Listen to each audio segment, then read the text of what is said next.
하나님의 말씀은 로마서 1장 18절에서 23절까지의 말씀을 봉독해 드립니다. 로마서 1장 18절에서 23절까지의 말씀입니다. 하나님의 진노가 불의로 진리를 막는 사람들의 모든 경건치 않음과 불의에 대하여 하늘로 쫓아 나타나나니 이는 하나님을 알만한 것이 저희 속에 보임이라. 하나님께서 이를 저희에게 보이셨느니라. 창세로부터 그의 보이지 아니하는 것들 곧 그의 영원하신 능력과 신성이 그 만드실 만물에 분명히 보여 알게 되나니 그러므로 저희가 핑계치 못할지니라. 하나님을 알되 하나님으로 영화롭게도 아니하며 감사치도 아니하고 오히려 그 생각이 허망하여지며 미련한 마음이 어두워졌나니 스스로 지혜 있다 하나 우준하게 되어 썩어지지 아니하는 하나님의 영광을 썩어질 사람과 금수와 버러지 형상의 우상으로 바꾸었느니라.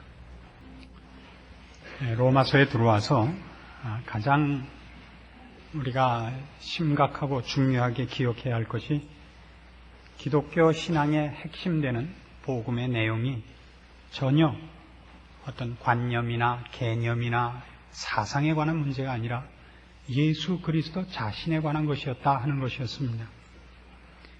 우리를 위하여 이 땅에 오신 예수님, 우리 죄를 위하여 죽으신 예수님, 이제 부활하려 승천하셔서 하늘보좌 우편에서 우리를 위하여 지금도 대제사장 직분을 계속하고 계시는 예수님, 이것이 복음의 핵심이었고, 그런 의미에서 복음은 처음부터 끝까지 하나님의 존재를 전제하고 있다 그랬습니다.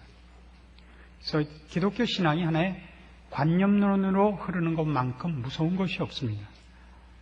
불신자들과 기독교를 논할 때 꼭 착하게 살면 됐지, 선하게 살면 됐지, 무엇 때문에 교회를 나가는가, 옛날 우리 하는 식으로 예수 믿으려고 예배당에 갔더니 눈 감으로 하고서 신발 훔쳐가더라, 이런 시비를 우리가 당했던 그런 아픈 추억이 있습니다. 이게 다 기독교가 무엇인가 하는 핵심되는 내용에서 틀려 있기 때문입니다. 게다가 한 걸음 더 나가서 부정적인 차원에서, 그러나 훨씬 더 두렵게 이 복음에 관한 얘기를 성경을 따라서 해보자면, 우리가 예수를 믿지 않는다면 우리 앞에 커다란 재난이 기다리고 있다 이겁니다. 영원한 형벌이 기다리고 있습니다. 거기는 죽으려고 해도 죽지 못하고, 그리고 무슨 다른 그 일을 회피할 수 있는 다른 기회가 없는 영원한 불못이라고 성경이 얘기합니다. 그리고 거기는 하나님의 진노를 받아서 가는 곳이라고 얘기합니다. 18절 말씀을 다시 보시면 하나님의 진노가 불의로 진리를 막는 사람들의 모든 경건치 않음과 불의에 대하여 하늘로 쫓아 나타난다. 그러니까 모든 신자가, 아니 신자라고 하면 안 되죠, 모든 자연인이, 인류가 예수를 믿지 않고 이 복음을 모르면, 하나님의 자녀가 되지 않으면 예외 없이 이 진노 아래 있고 이 영원한 형벌에 빠질 수밖에 없습니다. 그런 의미에서 사도 바울은 내가 복음을 자랑한다. 왜냐하면 이 복음은 모든 믿는 자에게 구원을 주시는 하나님의 능력이기 때문이다. 우리가 그때 공부한 대로 하나님의 처방이다 하는 것을 배웠습니다. 이 진노라는 것은 성경에서 생각보다 훨씬 혹독하게 표현이 되어 있습니다. 그냥 보통 그저 벌을 받는다, 넌 틀렸다, 넌 맞았다, 이런 식이 아니라 너는 100점, 너는 60점, 너는 20점, 이런 식이 아니라 이 복음을 알지 못하고 주를 믿어 하나님의 자녀가 되지 않은 자들에 대한 하나님의 진노는 매우 혹독합니다. 그래서 성경에서는 그 마지막 심판을 묘사하는데 극렬한 풀무불 같으다 이렇게 얘기합니다. 극렬한 풀무불 같으다. 진노의 포도주 틀을 밟으시리라. 대단한 잔혹한 표현입니다. 사랑의 하나님이 아무리 자기를 믿지 않고 반대했다고 해서, 좀 나쁜 짓을 했다고 해서 그렇게까지 잔혹하게 우리가 느낄 때 잔인한 보복을 하실 수 있는가, 이런 생각을 하실지 모르지만, 바로 그 하나님의 진노가 그렇게 참혹하게 표현된 이면에는 인간이 짓고 있는 죄라는 것이 그만한 대가를 받을 만한 죄라는데 그 이유가 있습니다. 그래서 우리는 우리가 저지르고 있는 죄에 대해서 너무 무감각하고 우리의 죄가 사실은 뭔가를 실상을 잘 못 보는 버릇이 있습니다. 오늘 이 본문을 통하여 우리가 저지르는 죄가 어떤 것인가 하는 걸 좀 깊이 알 필요가 있습니다. 다시 18절 보시면 하나님의 진노가 불의로 진리를 막는 사람들의 모든 경건치 않음과 불의에 대하여 이제 임할 것입니다. 근데 이 경건치 않고 불의한 이 일들이 잘 앞에 보시면 하나님의 진노가 진리를 막고 있기 때문이다 이렇게 묘사되어 있는 걸 봅니다. 하나님의 진노가 불의로 진리를 막는 사람들, 즉 잘잘못의 문제가 아니라 죄는 하나님에 대하여 거스리는 것입니다. 이 불의로 진리를 막는다 하는 이 막는다는 말은 의도적으로 거슬리는 행위를 말합니다. 의도적으로 반항하는 행위. 그러니까 죄란 나쁜 짓을 하는 정도가 아니라 하나님에 대하여 반대하는데 반항적이고 모욕적이고 의도적이고 고집스럽게 거스르는 겁니다. 그러니까 이 말 속에 어떤 내용이 포함되어 있느냐면 하나님이 무엇을 원하시고 하나님이 무엇을 싫어하시는가에 대하여 알면서도 의도적으로 하나님이 기뻐하시고 하나님이 싫어하시고에 대한 감각이 있으면서 거스른다는 내용이 그 안에 감춰져 있는 것을 보게 됩니다. 그 말은 뒤에 이렇게 나타나죠. 19절 이는 하나님을 알만한 것이 저희 속에 보임이라. 그러니까 하나님을 알만한 것이 있는데 어떻게 해야 되는지를 아는 걸 일부러 거스르고 있단 말이에요. 일부러 거스르고 있어요. 하나님께서 이를 저희에게 보이셨느니라. 자, 그래서 이제 어떻게 하나님이 우리 안에 하나님을 알만한 것, 어느 것이 하나님의 기뻐하시는 것이고 싫어하시는 거를 알게 하셨는가가 잠깐 설명이 나옵니다. 창세로부터 그의 보이지 아니하는 것들 곧 그의 영원하신 능력과 신성이 그 만드신 만물에 분명히 보여 알게 되나니 그러므로 저희가 핑계치 못할지니라. 하나님을 알되 하나님으로 영화롭게도 아니하며 감사치도 아니하고 오히려 그 생각이 허망하여지며 미련한 마음이 어두워졌나니 스스로 지혜 있다 하나 우준하게 되어 썩어지지 아니하는 하나님의 영광을 썩어질 사람과 금수와 버러지 형상의 우상으로 바꾸었느니라. 하나님이 인간에게 최소한 신지식을 주신 것이 있습니다. 내면적으로 주신 것과 외면적으로 주신 증거가 있는데 인간 내면에 주신 신지식은 말하자면 일종의 초월자에 대한 어떤 감각을 주신 겁니다. 여기에 나타나는 이런 일반 계시 정도 가지고 아브라함과 이삭과 야곱의 하나님, 성경이 얘기하는 이 여호와 하나님을 찾을 수 있다는 뜻은 아닙니다만은 인간이 절대자가 아니라는 것을 알게 하는 것은 분명히 하나님이 알게 하셨다 이겁니다. 그래서 이건 인류학자들이 증언하는 것이죠. 어느 시대, 어느 부족, 어느 사회, 어느 집단을 가도 종교가 없는 집단은 없다는 것입니다. 종교가 없는 집단은. 현대인들은 없다 그러죠? 현대인들이 갖는 신앙은 과학이죠. 현대인들이 갖는 복음은 돈이죠. 신앙입니다, 그게. 그래서 아무리 원시적이고 아무리 단절되어 있는 문명과 단절되어 있는 곳에 갈지라도 종교는 있습니다. 그건 사람의 본성으로 나오는 것이고 말하자면 하나님이 모든 인류에게 허락하신 참으로 은혜로우신 일반 은총 중에 하나입니다. 그래서 자기가 전부가 아니라는 것을 알게 하고 인간이 모두가 아니라는 것을 알게 하는 일을 허락하셨습니다. 게다가 하나 더 양심을 주셨습니다. 무엇이 옳고 무엇이 그른가를 양심적으로 압니다. 그러니까 물론 우리가 상황윤리라든가 또 그 시대마다 사회적으로 다른 윤리관을 가질 수 있습니다만은 근본적인 어떤 것들에 대해서는 공통적인 양심이 있습니다. 남의 것을 훔치는 것이 죄라든가 그리고 남을 죽이는 것이 죄라는 것쯤은 양심적으로 모두가 압니다. 게다가 이런 내면적인 하나님께서 허락하신 초월자에 대한 의식 말고도 외부적으로도 이 세상이 전부가 아니라는 것을 주신 또 다른 계시가 있습니다. 우리 보통 자연 계시라고 하는 자연 현상을 향한 그 하나님의 그 자신을 나타내신 것이 있죠. 우리가 좋은 경치를 본다든가 무슨 좋은 일을 만난다든가 그러면 다 우리가 과연 하나님이 계시구나 하는 걸 자기도 모르게 이렇게 발설을 하게 되죠. 처음 그 유인 우주선을 타고 대기권을 벗어났던 미국의 첫 우주 비행사가 대기권을 벗어나서 지구를 보고 그리고 온 우주를 보고 한 말이 뭐였습니까? 과연 하나님은 계시더라. 물론 소련에서 처음 우주선 타고 올라간 왼수는 그랬어요. 앞만 둘러봐도 없더라.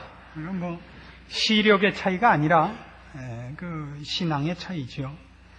그러나 조금 더 중요한 외적 증거가 있습니다. 인류 역사를 보십시오. 인류 역사를 보면 인간이 얼마나 죄인인가 하는 것과 하나님이 역사를 주장하신다는 것이 역사에는 많이 증거되고 있습니다. 칼로 흥한 자가 영원히 그 권세를 가지는 적이 없죠. 칼로 흥한 자는 꼭 칼로 망하는 것을 우리가 역사에서 봅니다.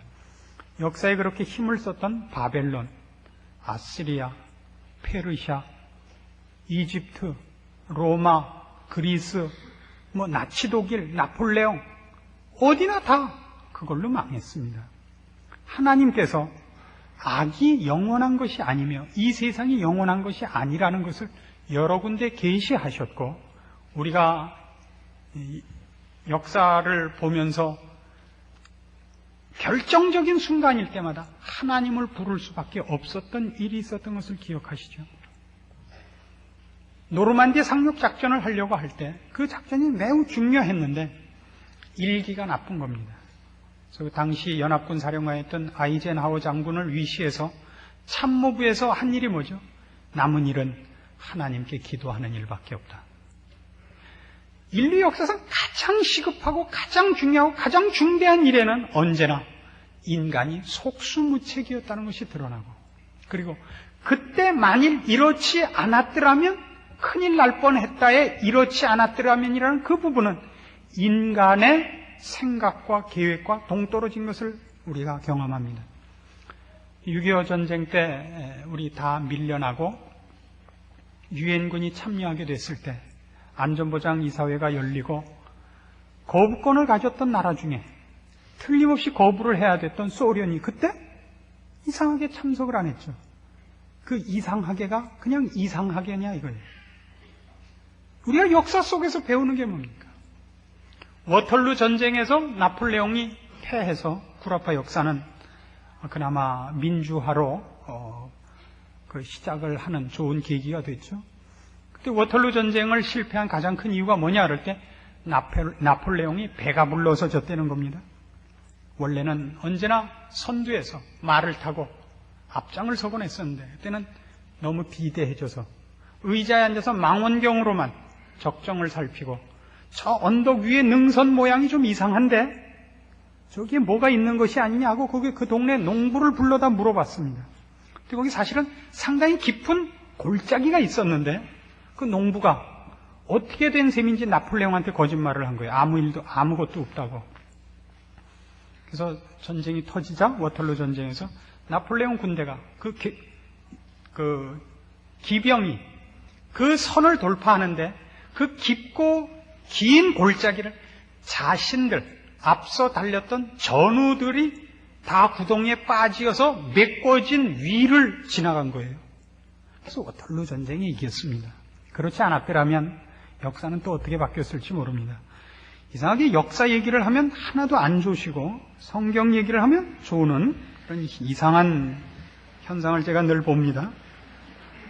그건 다른 데 가도 누군가 더 잘 얘기할 수 있습니다. 제가 얘기하고 싶은 건 이겁니다. 이래서 분명히 사람은 다 압니다. 이건 하나님이 하신 거다.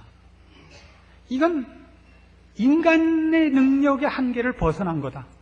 이걸 알아요, 사람들이. 그러면서 일부러 그 뜻을 거스린다고요. 그러니까 신의 뜻을 요구할 때는 언제냐 하면 그것이 자기에게 도움이 될 때만 신을 찾고 자기 욕심이 있고 그 욕심에 혹 하나님이 개입해서 반대할 것 같으면 하나님을 절대 찾지 않습니다. 이것이 인간이 갖는 하나님의 진노가 임해서 마땅한 핑계할 수 없는 인간의 악질적인 죄의 모습입니다. 그래서 하나님이 인간을 이런 극렬한 풀무불로 공전저루의 심판으로 인간에게 형벌을 가하겠다 하는 데 대하여 인간이 핑계할 수 없다고 성경이 얘기하는 겁니다. 그 상태를 지금 우리 본 본문 내용에서는 이렇게 얘기하죠. 21절을 다시 보세요. 하나님을 알되 하나님으로 영화롭게도 아니하며 감사치도 아니하고 오히려 그 생각이 허망하여지며 미련한 마음이 어두워졌나니 스스로 지혜 있다 하나 우둔하게 됐다 그래요. 우둔하게 됐다. 사람들은 고집스러워졌고 꾀를 내서 하나님을 반대합니다. 그 대표적인 것이 과학 문명입니다. 과학이라는 것은 하나님의 일하시는 법칙을 밝혀낸 학문입니다. 하나님이 일하시는 법칙. 말하자면 0도씨 이하면 물이 언다. 0도씨 이상이 되면 물이 녹는다. 물의 밀도는 4도씨 때 가장 밀도가 조밀하다. 그러니까 얼음은 위에서부터 그래서 온다. 만일 차가워질수록 밀도가 커지면 밑에서부터 만일 얼어 올라왔으면 물고기들은 다 죽을 뻔했죠. 위에서부터 오는 바람에 밑에 물고기가 살았죠. 그건 하나님의 법칙이지 인간이나 과학이 만든 것이 아닙니다. 근데 이 과학이 무슨 짓을 했냐면 과학은 이런 1차적인 하나님의 은혜로운 방법으로 자연을 두려워했던 인간을 자연으로부터 해방시켰습니다. 벼락이란 신의 심판의 무기가 아니라 하나의 자연현상이다. 가장 높은 데 떨어진다. 그래서 교회당도 맨 꼭대기에는 십자가가 있는 게 아니라 십자가 위에 피뢰침이 있습니다. 벼락은 제일 높은 데 떨어진다. 피뢰침만 달고 있으면 벼락이 제 아무리 떨어져도 괜찮다. 벼락을 무서워하지 말고 폭풍을 무서워하지 말고 큰 나무나 무슨 뭐 호랑이나 곰이나 이런 거 앞에 가서 절하지 마라. 우리가 만물의 영장이고 하나님이 인간을 그런 것들보다 더 고급한 피조물로 만들었다. 미신을 몰아내는 몫을 했습니다. 인간들은 그 미신 속에다 하나님까지 넣어버렸어요, 이번에는. 그래서 과학이 전부 뭘 하냐 하면 과학을 동원해서 하나님 믿는 일을 반대하기 시작을 합니다. 의도적으로.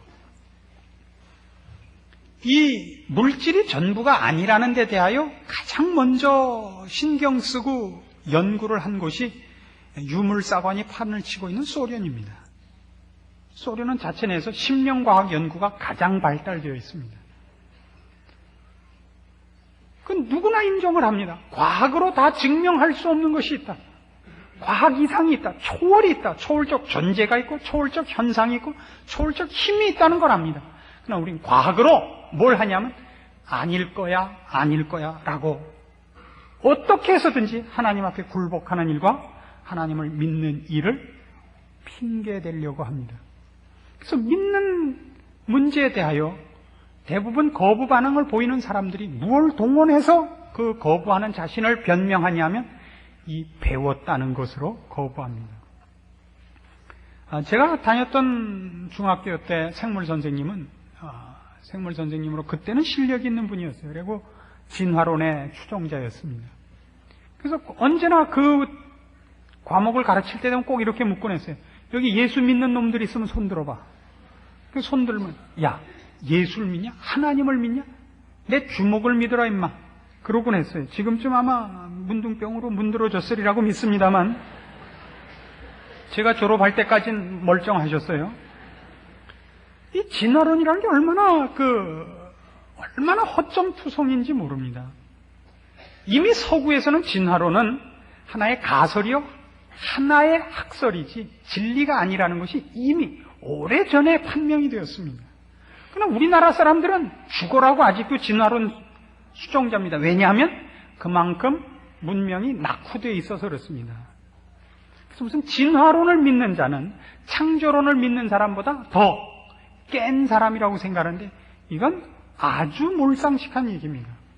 그럼에도 불구하고 서구 사회에서도 진화론이 진리가 아니며 거기는 너무 과학적인 논리성이 결여되어 있다는 걸 인정하면서도 교과서에 진화론은 넣어도 창조론은 넣는 것을 거부합니다.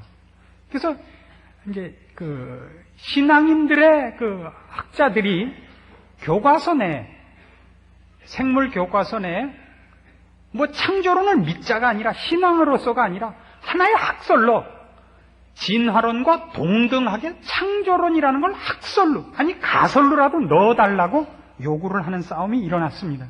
그런데도요 교과서에 진화론이 허점투성이고 틀릴 가능성이 많다는 것을 인정해도 창조론은 가설로도 받아주질 않습니다. 왜 그런다고요?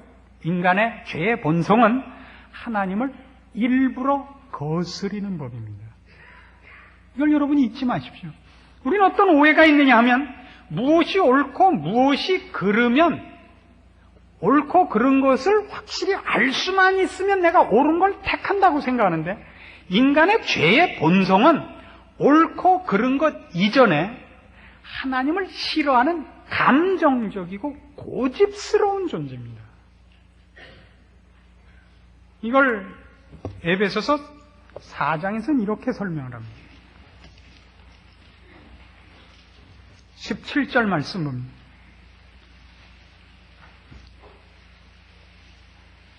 에베소 4장 17절 그러므로 내가 이것을 말하며 주 안에서 증거하노니 이제부터는 이방인이 그 마음에 허망한 것으로 행함같이 너희는 행하지 말라. 저희 총명이 어두워지고 저희 가운데 있는 무지함과 저희 마음이 굳어짐으로 말미암아 하나님의 생명에서 떠나 있도다. 저희가 감각 없는 자되어 자신을 방탕에 방임하여 모든 더러운 것을 욕심으로 행한다 그래요. 여기 바로 죄인들의 사고 방식과 행동 원칙의 아주 집약적인 설명이 나오는 겁니다.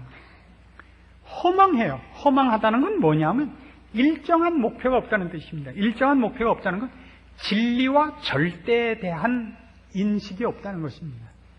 인간들은 허망합니다. 하나님을 떠나서 허망해졌습니다. 그러니까 지가 하고 싶은 대로 해요. 발길이 닿는 대로 간다고요. 오늘은 동으로, 오늘은 서로. 그날 손바닥에 침 뱉어서 튀겨보고 침 튀기는 대로 가는 거예요. 인생의 삶의 꼬라지가 그렇습니다. 왜 그렇게 됐냐?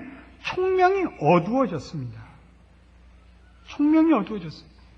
하나님께 순종하고 하나님께 굴복해야 된다는 것이 어두워졌는데 그것이 굳어졌다 그래요. 이걸 조심하세요. 굳어졌어요.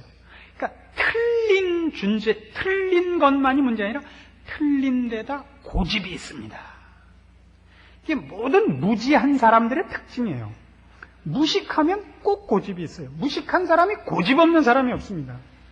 무식한 사람이 고집을 버리면 꼭 자기가 무식하다는 알고 어떤 그 무식을 벗어나기 위한 노력을 해요.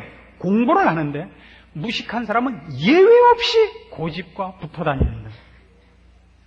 그래서 끝에 그가 무식하다는 걸 변명하고 어쩌고 하다가 끝에 가서 더 이상 변명할 수 없을 땐 뭐라 그러냐면 그래 난 무식하다 어떡할래?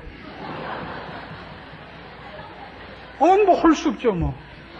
그러니까 세상 사람들하고 신자하고 논쟁을 벌이다가 우리가 혹시 그들을 이길 수 있어요. 하나님이 계시다는 것과 지옥이 있다는 걸 어떻게 정말 논리적으로 이렇게 하면 끝에 그래요. 그래 나 지옥 갈래. 그 다음에 할 말이 없죠. 지옥 가겠다는데요. 이게 바로 굳어진 마음입니다. 이거 참 무섭습니다. 그래서 성경에는 이걸 어떻게 표현하느냐 하면요. 구약 성경에 이 표현이 자주 나오는데요. 이스라엘 백성을 향하여 하나님이 저들의 그 불신앙을 뭐라고 묘사하냐면 목이 곧은 백성이라 그래요. 목이 곧은 백성이라.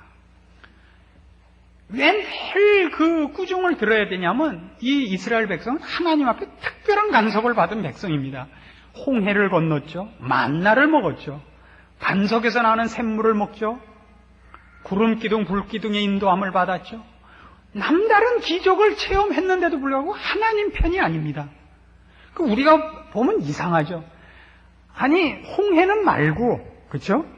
양재천이라도 어떻게 갈라지고 내가 걸어가면 나는 그거보다 신앙이 좋을 것 같으죠. 오해하지 마십시오.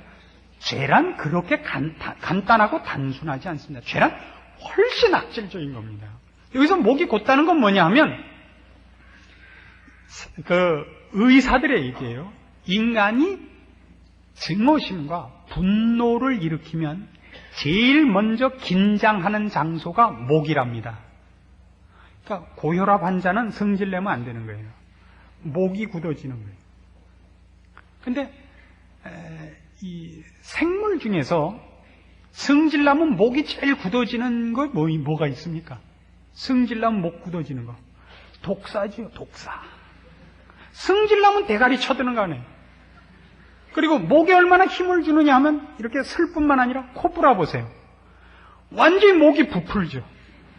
이게 몽땅 독인 거예요, 이게 이제.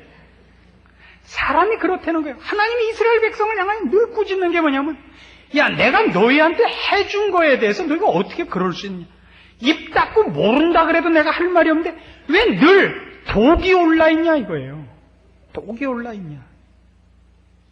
이스라엘 백성이, 그러니까 죄의 본성이, 이스라엘 백성이 그랬다는 얘기가 아니라 인간이 그렇다고요. 여러분, 이 얘기가 이스라엘 백성 뭐 이렇게 뱀이니까 여러분하고는 상관없어 보이죠?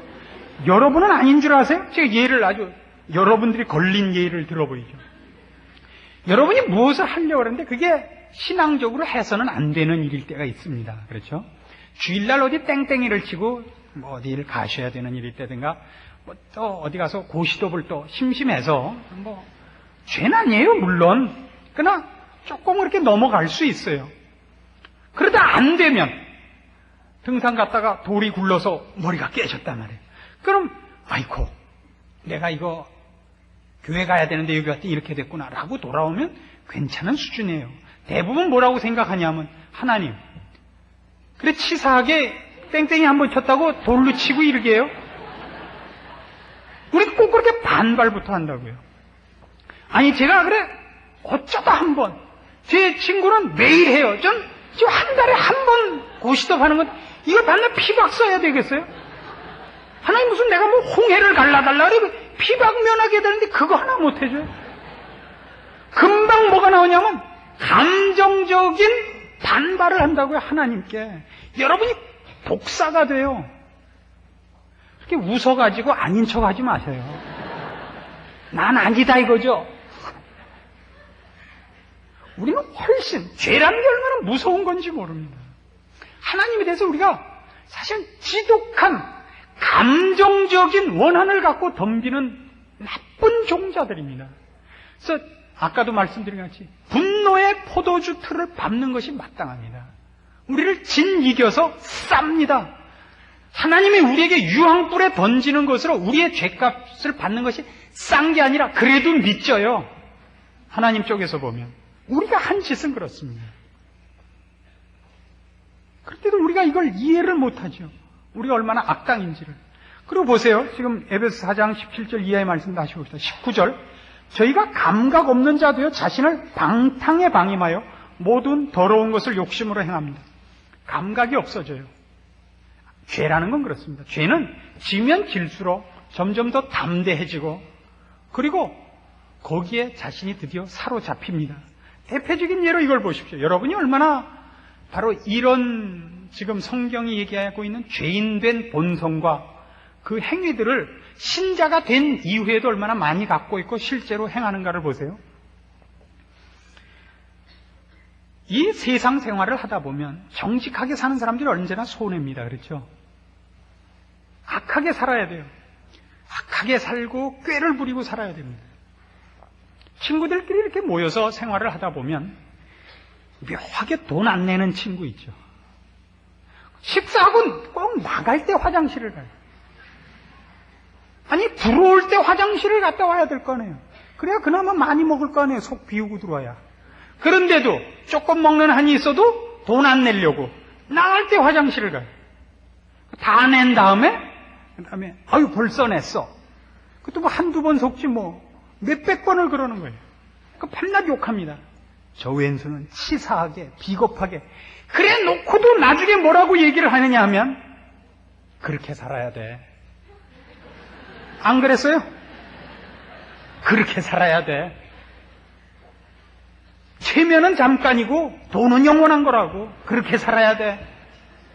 그걸 마누라들이 그러더라고요. 당신 누구 아빠 봐. 뭐? 당신은 밤낮 뭐 치사하게 남자 새끼가 돈 내기 싫어서 화장실 간다. 당신 그래서 오늘날 요 모양 요 꼴 아니야? 밤낮 전세에서 살잖아. 그래서 그렇게 다부져야 된다고. 철판 깔고 돈 안 내야 돼. 낼 돈 없으면 밥 안 먹으러 가야지. 걔네 집은 60평 살고 우린 30평 3방 아니야. 그래서 누가 그래요? 집사님들이 그러는 거 아니에요. 집사님들이. 우리가 모두 그렇게 가르쳐요. 저랑 가깝게 지내는 친구가 하나 있는데요. 애가 둘 있어요. 근데 큰 애는 좀 영악하고 둘째는 좀 물러요.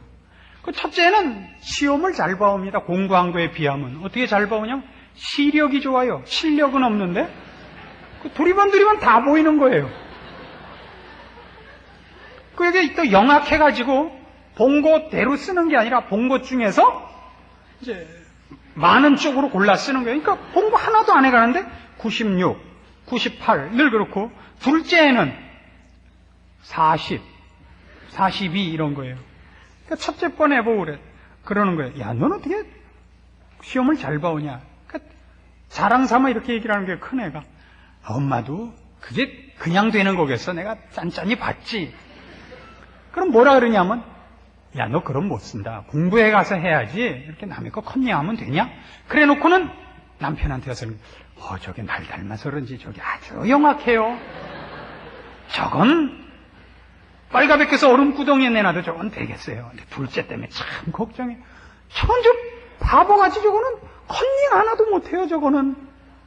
여러분이 그러잖아요.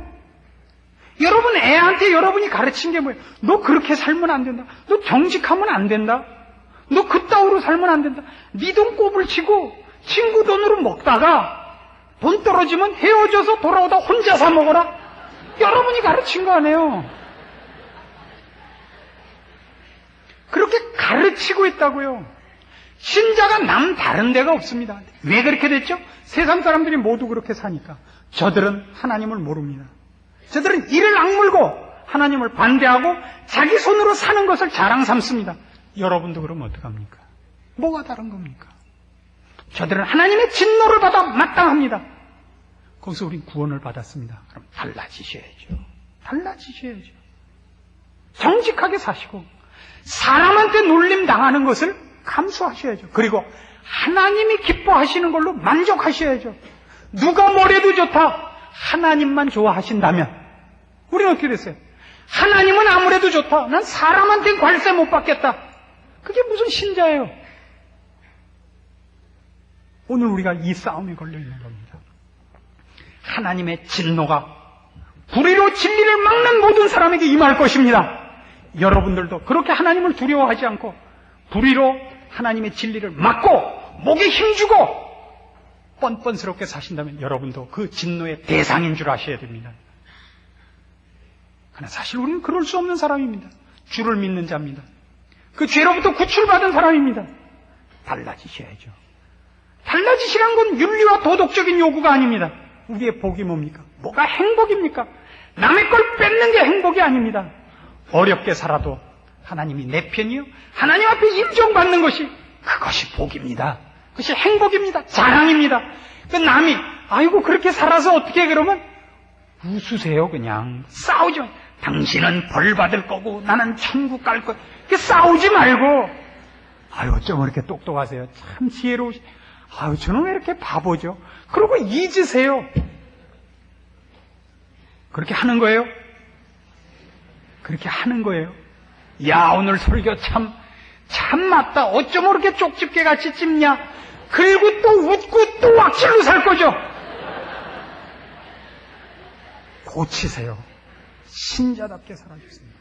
하나님의 진노를 벗어난 자, 의와 거룩으로 부름을 받은 자, 빛의 자녀로 부름을 받은 자, 두렵고 떨림으로 하나님의 자녀답게 세상에 지지 말고 살기로 다짐하고 약속하고 결심하고 그리고 시작하십시다. 기도하겠습니다. 하나님 아버지 은혜를 감사합니다. 주고 마땅한 저희들을 주 예수 그리스도의 십자가로 구원하사 하나님의 자녀 삼으시고 영원한 약속의 기업을 잇게 하셨습니다. 더 바랄 것이 무엇이 있겠습니까?